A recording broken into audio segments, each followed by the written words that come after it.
Alright guys, so Japanese maples. I know this is one of the favorites on YouTube. This is one I've had about as long as I've had the other one that is one of my more popular videos. So I think I've had it since I was like 9 or 10, so over 20 years now. It's been in training and development.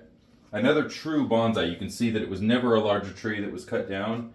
This was sprouted from a seed when I was 9, and now it's this.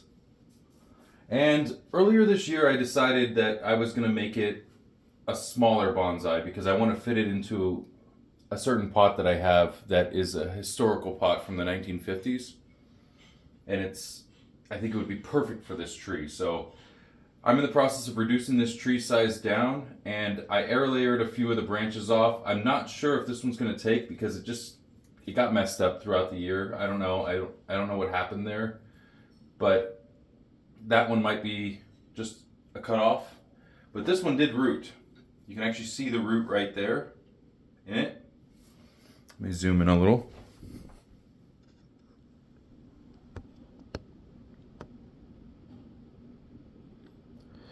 And that basically means it's ready to be cut off. Even this late in the year, I've been having success with doing these air layerings and cutting them off from the main trunk, but it gets a little touch and go towards the end of the summer and into early fall, but I'm in zone 10A, so these things will probably still bloom out for another month or two before they start shutting down, because even in December we can have some new blooms here until January hits, and then it actually gets cold. So I think that we're going to cut this guy off today and actually plant him. Let's see what we got. So I think I'll probably end up using my worn out concave cutters. See, these things are pretty beat up, but it's an actual bonsai tool.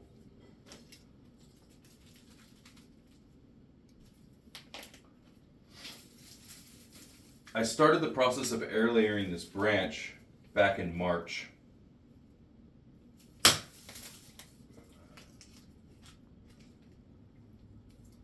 And there you have it. That's a new tree now. You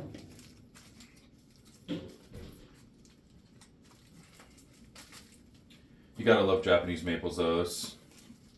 Hands down, I mean, it's what started me down the path of bonsai, and I am still obsessed to this day. They're just the most beautiful trees, especially in the spring and the fall.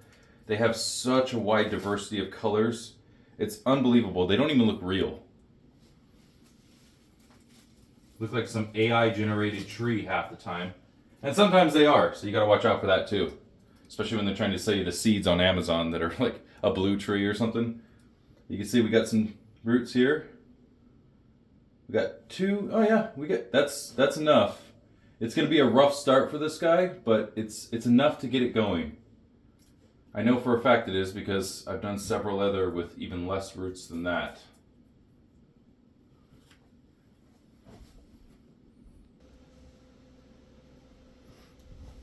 So basically, throw this guy in a pot immediately. Honestly, I've had far more success air layering Japanese maples than I ever had with cuttings. Cuttings can be a real nightmare at this high of a zone. If you're in a lower zone, like 7 or 8, then it's going to be much easier to root cuttings. This area, you pretty much need a greenhouse. Things just get too dried out too fast. At least for Japanese maple cuttings. So we're throwing them into a giant pot, as you can see, because I want a lot of growth fast. You can see the age on one side of it. This branch is probably 10 to 15 years old already. And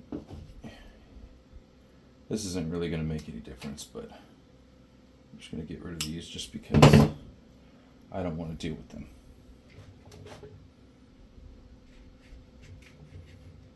Very, very gentle when you have those first set of roots, you gotta really, really butter this thing in. You can't, don't get crazy with it like it's some normal tree.